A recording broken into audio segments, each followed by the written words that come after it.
I came across this and I decided to share it with us. I decided to bring it and share with us. Mr. Raila Odinga calls for enhanced integration among African states. As we all know, he is running for the chairmanship of African Union Commission (AUC). He said the continent has lagged behind because of low intra-trade, and he said currently it stands at 15%.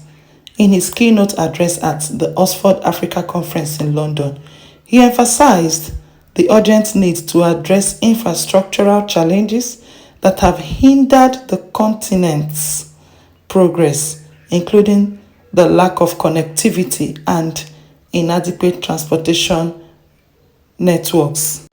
He highlighted the importance of initiatives like the African Continental Free Trade Area in promoting intra-African trade while citing existing barriers. Intra-African trade stands at just 15% compared to much higher levels in other regions, Odinga said. To unlock Africa's economic potential, we must overcome these barriers and invest in infrastructure that connects our nations and facilitates the movement of goods and people. He shared his vision for the continent should he be elected for AUC chairmanship. I envision making this connectivity available to the entire population of Africa. Additionally, water transport and the blue economy are vital components of this vision.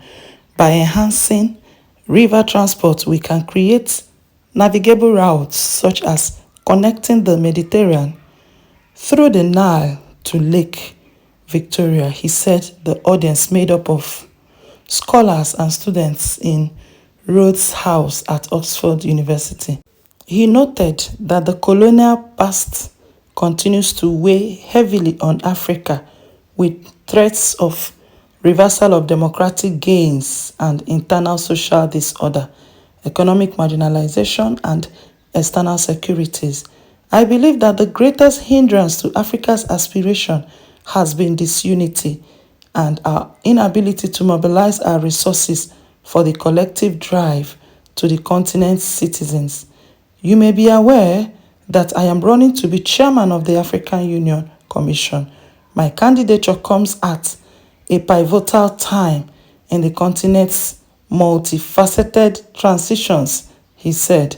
He also called for entrenchment of democracy as a means of ensuring stability and economic growth. We must work extra hard to entrench democracy on the continent. We have 19 countries slated for presidential or general elections this year. How these elections go will have a huge bearing on how we proceed as a continent, said Mr. Odinga. He asked the continent to also watch against the return of conflicts and coups. He listed the civil war in Ethiopia, the humanitarian crisis in Tigray, coups and jihadist uprisings in the Sahel, and conflicts in Sudan. So now, what actually caught my attention is this part where he said they should watch against the return of coups. That is the part I want to buttress on.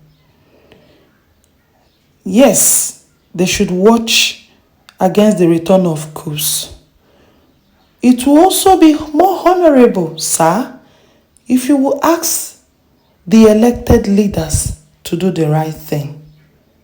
Let them do the right thing. If they do the right thing, there will not be a margin of coup. What actually leads to this emergence of coup is when the leaders are not doing the right thing, when some people are marginalized, the other people, when people are not happy, when the masses are not happy, that is when they protest, that is when they revolt. So in conclusion, what I want to say is, it's not about preparing for election. Like he rightly said, we have 19 countries preparing for election, general election, presidential election. the elected leaders should do the right thing. Elections upon elections upon election, what has been the impact so far? What has been the impact in the continent? What has been the impact in the life of the citizenry that has elected them? Even though some are not elected, some rig themselves in. So please, our leaders should do the right thing. That is the only thing that can put a stop to the coup you're preaching against. Thank you so very much for your time again with me. I don't take it for granted. Hope to see you in my next as I bring your way again more trending news. Bye.